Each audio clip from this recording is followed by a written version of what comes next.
नमस्कार, स्वदेश न्यूज देख रहे हैं आप। मैं हूं आपके साथ अभिजीत तिवारी। बीजेपी का नया प्लान आदिवासियों का कल्याण। मध्य प्रदेश बीजेपी ने आदिवासी क्षेत्रों में गांवों के समग्र विकास के लिए एक नया प्लान बनाया है। इसके तहत बीजेपी आदिवासी वर्ग के लिए आरक्षित 47 विधानसभा सीटों पर 3-4 गांवों का क्लस्टर बनाकर तमाम पैरामीटर्स पर बिना सरकारी सहयोग के विकास कार्य किए जाएंगे।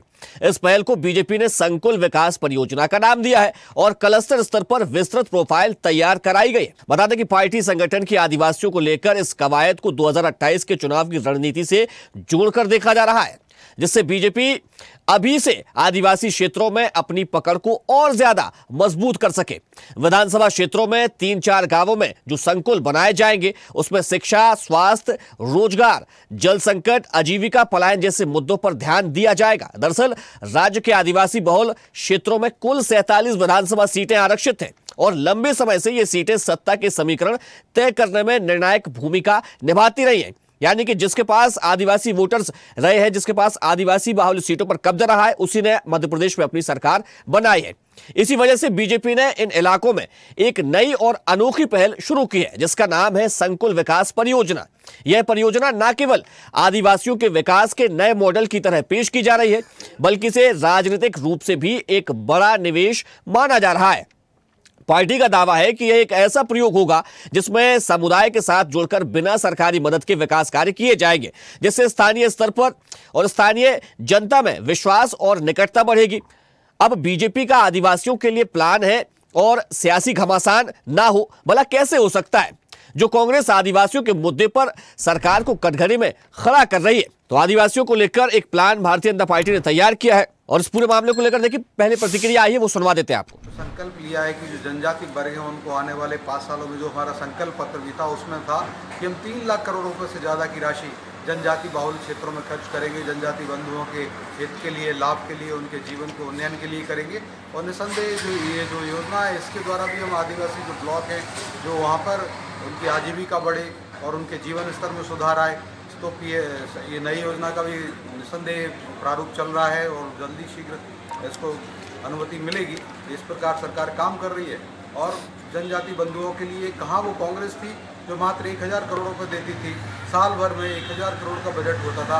आज हम हर वर्ष लगभग 70,000 करोड़ रुपए की राशि अनुसूचित जनजाति और अनुसूचित जाति वर्ग के लिए कर रहे हैं, उनके कल्याण के लिए कर रहे हैं। अनेक योजनाओं के द्वारा लाभ दे रहे हैं। उनके 3 लाख से ज़्यादा पट्टे भी निरस्त किए थे तो कांग्रेस ने, कमलनाथ जी की सरकार ने किए थे, हमने उनको घर भी दिया। मेरा ये कहना है कि सरकार के रहते हुए ही आप विकास नहीं कर पा रहे हो। आदिवासी सब प्लान का केंद्र सरकार से जितनी राशि आती है, मैं समझता हूँ कि ईमानदारी से वो राशि इस पर लगाई जाए तो आपको किसी के आगे मोहन यादव हाथ फैलाना नहीं पड़ेगा। केंद्र से आदिवासी सब प्लान का ज़बरदस्त तरीके से पैसा आता है। यदि पवित्र मन से खर्च की जाए तो आपको कहीं देखना नहीं पड़ेगा। लेकिन सवाल ये है कि आदिवासी विकास मद का पैसा जाता कहाँ है? वो पैसा आप दूसरे मद में उड़ा रहे हो। बंदर बांट चल रही है, विकास की रेखा आज भी नहीं पहुंच पा रही है वहाँ तक, और आप थोथी घोषणाएं कि हम बिना सरकारी मदद के उन 47 सीटों का समग्र विकास करेंगे, ये इस सदी का सबसे हास्यास्पद बयान मानता हूँ भाजपा। तो जिस ओर आदिवासी रहे हैं, सत्ता की चाबी भी उसी के हाथ मध्य प्रदेश में रही है। इसी मुद्दे पर चर्चा करेंगे, लेकिन सबसे पहले परिचय करवा देते हैं अपने मेहमानों से। हमारे साथ मीडिया पैनलिस्ट बीजेपी मंजरी जैन जी जुड़ गई हैं, आपका बहुत स्वागत है। साथ ही कांग्रेस प्रवक्ता डॉक्टर विक्रम चौधरी हमारे साथ जुड़ गए, आपका बहुत स्वागत है। वहीं प्रदेश कार्यकारी अध्यक्ष जयस रविराज बघेल भी हमारे साथ जुड़ गए, आपका भी बहुत स्वागत है। मैं चर्चा की शुरुआत मंजरी जैन जी से करूंगा। मंजरी जी, किस प्रकार का ये संकुल विकास परियोजना रहने वाली है? देखिए, आदिवासी समुदाय जो है वो हमारे देश का संस्कृति का दोहक है, हमारी संस्कृति की पहचान है। और हमने हमेशा से, आज से नहीं कि आज हम जो है आदिवासी क्षेत्रों में जाकर काम करना चाहते हैं, हमेशा से हमने वन अधिकार के लिए लड़ाई लड़ी। उनके लिए हमारी सरकार आई तो हमने उन्हें वन अधिकार दिए। और संकुल विकास परियोजना ये संदेश देती है कि भाजपा जो है आदिवासी समाज को सिर्फ योजनाओं का लाभार्थी नहीं बनाना चाहती, बल्कि वो विकास यात्रा का भागीदार बनाना चाहती है। हमें कांग्रेस कुछ भी कहे, हमें उससे फर्क नहीं पड़ता, क्योंकि भाजपा के लिए राजनीति नहीं, सेवा प्रथम है और सेवा का नाम है संकुल विकास। तो ये जो है, हमेशा हम सिर्फ सरकार के माध्यम से ही सेवा करना नहीं जानते। हम जब सरकार में नहीं थे तब भी हम आदिवासियों के साथ खड़े हुए थे। हम सरकार में हैं तो तब तो खड़े ही हैं, लेकिन सरकार के भरोसे नहीं। अच्छा मंजरी जी, थोड़ा सा इसको ये भी बताइएगा कि बिना सरकारी मदद के कैसे जो है वो विकास किया जाएगा, क्योंकि शिक्षा को लेकर भी विकास की बात कही जा रही है, स्वास्थ्य को लेकर भी कहा जा रहा है, बेहतर सड़कों को लेकर भी बात की जा रही है, कैसे होगा ये संभव? देखिए, संकुल विकास परियोजना ये बताती है कि भाजपा आदिवासी समाज को सिर्फ योजनाओं के भरोसे नहीं रखना चाहती। वो ये चाहती है कि सिर्फ वो लाभार्थी न बने। मैंने पहली लाइन में कह दिया कि वो सिर्फ लाभार्थी न बने, वो विकास यात्रा की भागीदारी बने। तो ये हमारा सबसे बड़ा मोटिव है, और हम ये चाहते हैं कि हमारे आदिवासी भाई बहनों के जो बच्चे हैं वो अच्छे से पढ़े लिखे, आगे बढ़े और अपने भविष्य का निर्माण स्वयं करें। दूसरा, वहाँ आदिवासी जो लोग हैं उनकी रहन सहन, उनकी संस्कृति और उनका जो भी जरूरत है, जिस परिवेश में वो रहते हैं, उनकी क्या नीड है, उनको भी समझना आवश्यक है। तो निश्चित तौर पर जब आदिवासी भाई बहनों के साथ जब हमारा उठना बैठना होगा, उनके साथ हम जब बातचीत करेंगे, उनकी क्या नीड है, उनके बच्चे क्या करना चाहते हैं और हम कैसे उनका अच्छे से और विकास का उन्हें सहभागी बना सकते हैं। ठीक है, तो अगर इसके लिए अगर वित्तीय प्रबंधन भी करना पड़े तो भारतीय जनता पार्टी अपने निजी कोष से करेगी। बिल्कुल बिल्कुल, जो भी जरूरत लगेगी, जो हम आदिवासियों के विकास के लिए जो हम कर सकते हैं, जो हमारा संगठन कर सकता है अपने स्तर पर, जो हमारी क्षमता है, हम उससे भी बढ़कर काम करने की कोशिश करेंगे। ठीक है। डॉक्टर विक्रम चौधरी कुछ कहना चाह रहे हैं? विक्रम जी, अब आपने सवाल कहा कि निजी कोष से पूरा करेंगे, इन्होंने कहा हाँ करेंगे, तो बहुत ही आश्चर्यजनक बात है कि इन्होंने भाजपा के निजी कोष में इतना पैसा जमा कर लिया है कि अब इनको सरकार के पैसे की आवश्यकता नहीं है। ये अलग बात है कि जो निजी कोष का पैसा है सरकार को लूट कर ही जमा किया है, या तो फिर इनके घर में खुद की टकसाल लगी है। तो आप देखिए, इतनी हास्यास्पद बातें अभी हमने सुनी मंजरी जैन जी के माध्यम से कि हम उनको सिर्फ विकास का हितग्राही नहीं बनाना चाहते, तो भाई और क्या बनाना चाहते हो? ये तो आकाश में फूल खिलाने जैसी बातें हैं। इन बातों का, इन शब्दों का और इन पंक्तियों का कोई अर्थ नहीं है। देखिए, आप भाजपा की क्रोनोलॉजी समझिए। भाजपा कभी जो है हितग्राही मूलक योजनाएं नहीं लाती है। भाजपा अब वो दल और वैसी सरकारें हैं जो पूंजीपतियों की एजेंट है। इसमें आप सीधा सीधा ये समझिए कि पूंजीवाद की धमक है। आदिवासी क्षेत्रों में कहीं ना कहीं बैकडोर एंट्री से पूंजीपतियों को, कॉर्पोरेट सेक्टर को घुसाने की कोशिश है। अब सरकार ये कह रही है कि हम पैसा नहीं लगाएंगे, अब बिना पैसे का तो कुछ होगा नहीं, तो पैसा कौन लगाएगा? तो एक तरफ आदिवासियों को संदेश ये देना है कि सरकार अब आपको पैसा नहीं देगी, अब आप कॉर्पोरेट से अपने संबंध बना लो, और उसके एवज में भी जो तोल मोल भाव करना है, वो यदि जंगल मांगे, जमीन मांगे, तुम्हारे संसाधन मांगे, तो कॉर्पोरेट को दे दो और उनसे छोटी मोटी खैरातें जो टुकड़े आपको डालेंगे वो डालो। नहीं, लेकिन विक्रम जी, अभी मंजरी जी को शायद आपने सुना नहीं, वो कह रहे थे जब हम विपक्ष में थे तब भी हमने आदिवासियों के लिए काम किया है। तो विपक्ष पे, अरे यार, फिर वही बात है, कैसे कर लेगा कोई विपक्ष में आदिवासियों के लिए काम? कौन सी योजना ले आए? हम आज विपक्ष में है क्या? मैं विपक्ष में एक बीडीओ की या किसी अस्पताल में किसी भी एक योजनाएं लाने से ही काम नहीं होता। देखिए विक्रम जी, इस बात को पहले क्लियर करना पड़ेगा, क्योंकि बहुत सारे देखिए एनजीओ है, वे कौन सी सरकार में बैठे, कौन सी सत्ता की चाबी उनके हाथ में, लेकिन काम करने वाले काम करते हैं। मुझे अगर किसी के लिए काम करना है तो मैं अपने मेरी जो भी मदद हो सकेगी मैं कर पाऊंगा उनकी।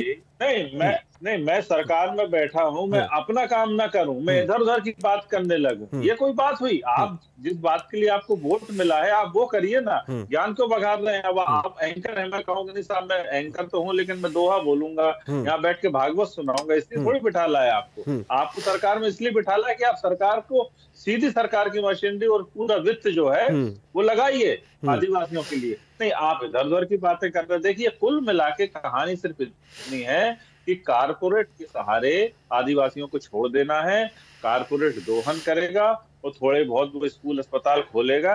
ये योजना के पीछे मंशा और उद्देश्य इतना ही है। ये भाजपा की सरकार, हम पुनः इस बात को कह रहे हैं, तो जोरदार तरीके से कह रहे हैं कि ये सरकार नहीं है, ये पूंजीपतियों की एजेंट है और हर चीज उन्हीं के अनुसार ये लेके आती है। अब आप अग्निवीर योजना को देख लीजिए। आज अग्निवीर योजना के जो रिटायर जो सिपाही हैं वो हसदेव जंगलों में अडानी के कुत्ते पकड़ के घूमते रहते हैं, और आदिवासी आते हैं तो कुत्ते छोड़ देते हैं। तो ये हालात हो गए हैं भाजपा की सरकारों में। जब इन्होंने सेना को पूंजीपतियों को रिक्रूटमेंट सेल बना दिया है तो जंगल जमीन की आप क्या बात कर रहे हैं? ठीक है रविराज जी, आदिवासियों के हित की जब बात होती है तो जयस के कार्यकर्ता पीली पगड़ियां पूरे मैदान में भर जाती हैं, हजारों कार्यकर्ता जुट जाते हैं मैदान में। लेकिन जब चुनाव आता है तो जयस गायब हो जाता है, कभी कांग्रेस को बैकडोर से सपोर्ट तो कभी भाजपा को बैकडोर से सपोर्ट। और अब भारतीय जनता पार्टी ये जो पूरी परियोजना चलाने की बात कर रही है तो इसमें जयस का क्या स्टैंड रहेगा? क्या भाजपा के साथ मिलकर आदिवासियों के हित के लिए काम करेंगी? रविराज जी, आप अपना माइक अनम्यूट कर लीजिए। देखिए तिवारी जी, जयेश जो है कभी भी क्षेत्र से और मुद्दों से या आदिवासियों के हक की लड़ाई से कभी भी पीछे नहीं रहा। चुनावी एजेंडा एक अलग हो सकता है, लेकिन जयेश ने जो आदिवासियों की जो पीड़ा को समझा है, आदिवासियों के दुख और दर्द को समझा और आदिवासियों के हितों की रक्षा के लिए जो संविधान में जो प्रावधान दिया है, चाहे संविधान की 5वीं अनुसूची की बात हो चाहे 6वीं अनुसूची की बात हो, उसके लिए हमेशा से पैरवी की है और आगे भी करता रहेगा। और दूसरी बात में मंजरी जी ने जो बात करी है कि संकुल विकास परियोजना के नाम पर यह आदिवासियों के बीच में जाएंगे और ये सरकार से मदद न लेकर ये भारतीय जनता पार्टी उनको मदद करने की बात कर रही है। तो मैं इनको एक और ये चीजें कहना चाहता हूं भारतीय जनता पार्टी के, तो आप आदिवासियों के साथ आप इतने 15 सालों से सत्ता भी है आपका, मतलब अपनी ये चौथी बार सत्ता यहाँ पे चल रही है, तब से अगर आपने आदिवासियों का विकास क्यों नहीं किया? आज आदिवासियों की जमीनों को छीना जा रहा है, आदिवासियों को मारा जा रहा है, उनको गड्ढों में घिसा जा रहा है, गड्ढों में उनको 10-10 फीटों माताएं बहनों को घिसा जा रहा है। तब आप लोगों का आपकी भारतीय जनता पार्टी और आपके जो कार्यकर्ता कहाँ गए थे? आज विकास के नाम पर आदिवासी क्षेत्रों से आप लोग सरकारी स्कूल 1000 स्कूलों को बंद करने का जो आपका निर्णय, आप ही की सरकार है भारतीय जनता पार्टी। तो आप कहीं ना कहीं ये तो फिर या तो आपकी सत्ता का आप यहाँ मध्य प्रदेश में आपको चुनाव लड़ना बंद कर देना चाहिए। जब आप लोगों को सरकार से मदद नहीं कर पा रहे, आप भारतीय जनता पार्टी के माध्यम से मदद करना चाहते हो, तो फिर आपको सरकार की जरूरत नहीं पड़ रही है। कहीं ना कहीं ये लोगों को गुमराह करने की बात है। अभी हाल ही में बता दूं कि अभी हाल ही में कुक्षी में अभी चूना फैक्ट्री के नाम पर आदिवासियों की जमीन को लूटा जा रहा है। अभी हाल ही में नर्मदा जो हमारे मध्य प्रदेश की जीवन दायिनी है, उसके 5-5 किलोमीटर के जब अभी हाल ही में आदेश निकाला था भारतीय जनता पार्टी ने कि 5-5 किलोमीटर की जो जमीन है, जो किसकी जमीन छीन रही है? आदिवासी की जमीन छीन कर ये पूंजीपतियों को और उद्योगपतियों को देने की ये बात कर रहे हैं और ये बात कर रहे हैं विकास की। अगर विकास की बात करते तो अभी भी मंजरी जी से मैं कहना चाहता हूं कि आप ग्राउंड पे जाकर देखिए, आदिवासी क्षेत्रों का दौरा करिए, आज उनकी क्या हालत है, वहाँ की सरकारी स्कूलों की क्या हालत है, उनके आदिवासियों के विकास के नाम पर क्या हालत है। और आप कह रहे कि भारतीय जनता, क्योंकि इन्होंने जो चुनाव के नाम पर जो जितना भी चंदा इकट्ठा किया है पूंजीपतियों के साथ मिलकर, वही पैसे से अभी आदिवासियों को खरीदने के लिए, आदिवासियों को लुभाने के लिए सरकार का वो नहीं, क्योंकि सरकार पे आदिवासियों को भरोसा। लेकिन सरकार तो कह रही है कि हम पैसे लेकर के आ गए, हमने वन अधिकार पट्टा उनको दिया है, तमाम सारी योजनाएं हम आदिवासियों को, चाहे शिक्षा की बात हो, स्वास्थ्य की बात हो या विदेशों तक आदिवासी बच्चों को पढ़ने की बात हो, उसका पूरा खर्चा सरकार उठा रही है। ये कहा जा रहा है सरकार की ओर से, बार-बार कहते हैं। तिवारी जी, सिर्फ कहना और कागजों पे दिखाना और असल पे उसको धरातल पर लागू करना जमीनी आसमान जैसा फर्क है। अगर वास्तव में पैसा कानून के नए नियम बनाए, पैसा कानून तो देते हैं लेकिन आदिवासियों को उसको पैसा में अधिकार नहीं दिया। संविधान में जो पैसा दिया है, पैसा नियम के तहत आदिवासियों को वहां पे 50% इन्होंने अधिकार क्यों नहीं दिया? आज वहां पे बड़ी बड़ी कंपनी आ रही तो आदिवासियों की जमीन चले तो पैसा के नियम के तहत उनको वहां पे उनका मालिकाना हक क्यों नहीं दे रहे? ठीक है, मंजरी जी बताइए। चाहूंगी, मुझे दोनों ही वक्ताओं से आवाज नहीं आई है, तो आप मुझे कृपया बताएं, मैं उसका जवाब दूंगी। देखिए, आप पर तमाम तरीके गंभीर आरोप यानी कि भारतीय जनता पार्टी और सरकार पर लगाए, पूंजीपतियों की पार्टी कह दिया, पूंजीपतियों के लिए काम करने वाली सरकार बता दिया है भाजपा की सरकार को। देखिए, इनके पास कुछ है नहीं ना कहने के लिए, तो इस तरीके के आरोप प्रत्यारोप करेंगे तो जनता इनको लेकिन जवाब देती है। अभी हमने बिहार में भी देख लिया। लेकिन मैं बताना चाहती हूँ कि बीजेपी का आदिवासियों से रिश्ता आज का नहीं है, दशकों पुराना है। हम वनवासी कल्याण आश्रम, भाजपा का ये संगठन जो है वो पिछले 60-70 वर्षों से काम कर रहा है आदिवासी क्षेत्रों में। शिक्षा, स्वास्थ्य, पोषण पर हम काम कर रहे हैं, कितने बिना किसी सरकारी फंड के। और ये सेवा नहीं, ये कोई ऐसी सेवा नहीं है कि हम किसी से फंड लेकर कर रहे हैं। ये राजनीति नहीं है, ये प्योर सेवा है जो की जाती है, जो दिल से और मन से और वचन से की जाती है, तन और धन से की जाती है। ये वो सेवा है। कांग्रेस की सरकार है, 70 साल तक आप आदिवासियों को वोट बैंक समझते रहे। आपने क्या कर दिया था? आपको किसने रोका था कि आप इनका विकास मत करिए? लेकिन हम जब आपकी सरकार थी, हम सबसे इनके साथ जुड़कर काम कर रहे हैं, इनके कल्याण के लिए काम कर रहे हैं। आपके समय तो मंजरी जी आपकी पार्टी आदिवासियों के ट्राइबल सब प्लान का पैसा दूसरी मदों में खर्च कर रही है, क्यों नहीं विकास कर रही है आदिवासियों के नाम पर? फिर आप कह रहे हो इतना विकास है तो आदिवासी ट्राइबल सब प्लान का पैसा इंदौर जैसी मेट्रो रेल पे दे रहे हैं आप, आदिवासियों को क्यों नहीं दे रहे हैं? क्यों नहीं विकास कर रहे? ठीक है, ठीक है रविराज जी, बात पूरी करने दीजिए जी। मंजरी जी अपनी बात जारी रखें, ठीक है। हाँ, बात पूरी। आज एकलव्य स्कूल किसने खोले और आज कितने हजार बच्चे जो है उन एकलव्य स्कूल में अब शिक्षा ग्रहण कर रहे हैं। नीट एंड क्लेट की जो एग्जाम की तैयारी होती है उसकी फ्री कोचिंग कौन सी सरकार करा रही है? यदि बच्चा विदेश जाकर पढ़ाई करना चाहता है उसका खर्चा कौन सी सरकार उठाती थी? जो आज भारतीय जनता पार्टी की सरकार है वो उठा रही है। आज शिक्षा के क्षेत्र में यूपीए की सरकार के सामने से ये योजना है, आपकी मौलिकता कुछ भी नहीं। केंद्र बीच में मत बोलिए प्लीज। यूपीए के समय से ठीक है विक्रम जी, आऊंगा आपके पास, बात पूरी हो जाएगी। शिक्षा केंद्र जब हम सुनिए ना, वनवासी कल्याण आश्रम ने शिक्षा केंद्र, छात्रावास, आंगनवाड़ी, स्वास्थ्य शिविर स्थापित किए। आपके समय आप क्यों नहीं कर पाए ये सब? हमने पैसा एक्ट लेकर आए, हमने वन अधिकार दिया, वन अधिकार के लिए हमने लड़ाई लड़ी, तब ये कांग्रेस दी, लेकिन सिर्फ इनके कागजों में था। उसका पालन भारतीय जनता पार्टी की सरकार में हो रहा है। कांग्रेस सत्ता में थी पर आदिवासी समाज के बीच भाजपा वनवासी कल्याण परिवार में बीच में काम कर रहे थे, हम रहकर काम कर रहे थे और आज भी कर रहे हैं और लगातार कर रहे हैं, क्योंकि हमें राजनीति से मतलब नहीं है, हमें सत्ता से मतलब नहीं है, हमें हमारे भारत से मतलब है, भारत के हर एक व्यक्ति से मतलब है जो समाज से पिछड़ा हुआ है। और आदिवासी को ऐसा समुदाय नहीं जिसे हम अनदेखा कर रहे हैं।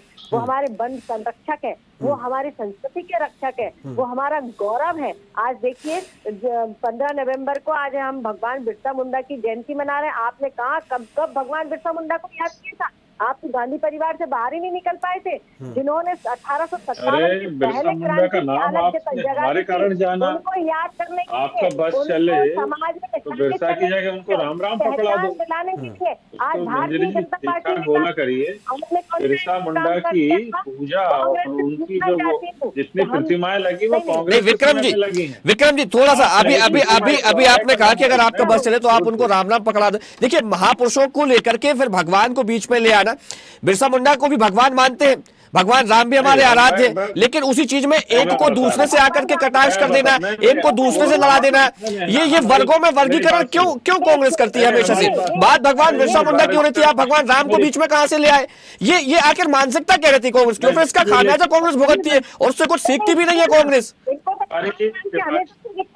आप तिवारी जी मेरी बात सुनो, क्योंकि आप तिवारी हो इसलिए आपको तकलीफ होगी, लेकिन ये है देखिए आप व्यक्तिगत टिप्पणी मत कीजिए। मेरी जो भावना है हर एक वर्ग के साथ है। मैं भगवान राम को जितना मानता हूं तो उतनी ही मेरी भावना है, जो मेरा सम्मान है वो भगवान बिरसा मुंडा को लिए भी है, क्योंकि उन्होंने किस प्रकार से अंग्रेजी तख्त हिला दिया था ना, ये हम और आप अच्छे से जानते हैं। तो आप मुझे ये ना समझाएं कि मैं तिवारी हूं या कौन हूं। आप मुझे बिल्कुल भी व्यक्तिगत टिप्पणी ना करें। आप मुझे ये ना बताएं कि मेरी भावनाएं किसके प्रति है। ये कांग्रेस की चाल चरित्र चेहरा है जो दिखता है में। आप देख रहे हैं ये जनता देख रही है, बिहार उनको मुंह की खाना पड़ी है, वहां से सफाया हो गया इनका और हर राज्य से सफाया होगा इनका, क्योंकि जनता इनका दोगला चेहरा देख चुकी है। ये जातीय संघर्ष कराना चाहते हैं, ये धर्म के नाम पर लड़ाते आए शुरू से, धर्म के नाम पर ये वो लोग है, ये है गद्दार लोग इस देश के। ठीक है विक्रम जी बात पूरी कीजिए, बात पूरी कीजिए। सर मैं ये कह रहा हूँ कि जितना आदिवासियत को ईसाइयत से और बाइबल से बचाने की जरूरत है, उतना ही आदिवासियत को आरएसएस से और जय श्री राम जैसे नारों से बचाने की जरूरत है। जय श्री राम का नारा क्यों आप बीच में ले आते हैं बार बार? जय श्री राम के नारे में क्या परेशानी है, क्या दिक्कत है? क्या आदिवासी जो बाहुल इलाके हैं, क्या भगवान राम की छत्तीसगढ़ में एक पूरा संप्रदाय है जिनके पूरे शरीर पर भगवान श्री राम के नाम लिखे हुए हैं, वो वहां पर बकायदा गुदवाते हैं नाम। इनको तो भगवान श्री राम नहीं ये आप बात गलत कर रहे हैं। देखिए आप अगर बात सही करेंगे आप बोलिए, आप बात रखिए, आदिवासियों के हित की बात करिए आप, लेकिन आप अगर ये करेंगे कि हम दो समाजों के बीच में टकराव ला दें, समाज एक ही है। और आप जब भी राजनीति करते हैं ना, हिंदू मुस्लिम आदिवासियों के बीच भगवान को ऊंचा नीचा दिखा देना, तब जाकर के उसका खामियाजा कांग्रेस भुगत रही है और फिर भी कांग्रेस सबक नहीं ले पा रही है। विक्रम जी इस पर ध्यान दीजिए थोड़ा सा। शर्म नहीं आती कल से तुम हमेशा जैसे से वो ऐसे ही राजनीति करते रहे, फूट डालो राज करो, क्योंकि पार्टी के संस्थापक ही अंग्रेज था। ठीक है, ठीक है, ठीक है रविराज जी, क्या आप क्या कहेंगे? ठीक है, मुझे लगता है रविराज, ठीक है, ठीक है, मंजरी जी मैं लौटूंगा। देखिए, मेरा कहना यह है कि हम किसी भी धर्म, किसी भी जाति और किसी भी समुदाय के खिलाफ नहीं है और ना ही किसी समुदाय और जाति के खिलाफ है। हमारी आवाज और हमारी लड़ाई ये सिर्फ आदिवासी को बाबा साहब अम्बेडकर ने जिस प्रकार से उनको संविधान में जो उसको अधिकार दिए गए, उनको अधिकारों का अभी तक आजादी के 75 साल बीतने के बाद भी उनको अगर धरातल पे लागू क्यों नहीं गया? कहीं ना कहीं भारतीय जनता पार्टी की और कांग्रेस की भी सत्ता रही बात, मैडम कह रहे हैं, अभी मंजली जी कह रही थी कि पैसा कानून उनको दिया। मैं फिर से ये बात दोहराना चाहूंगा, पैसा कानून तो दिया है, लेकिन आदिवासियों को उसमें पैसा क्यों नहीं दिया?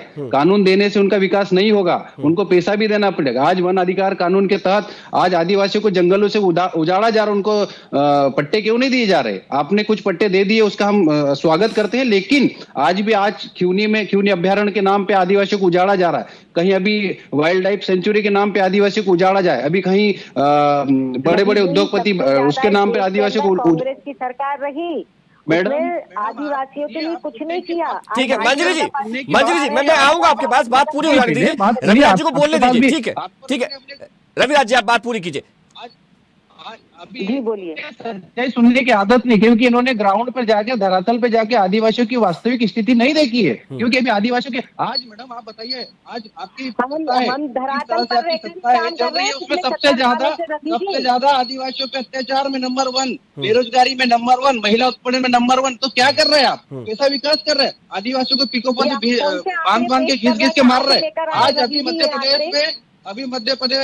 प्रदेश में हाल ही में हमारे 3 आदिवासी डॉक्टरों की हत्या हो गई है। उसमें आपकी सरकार अभी तक क्या नहीं?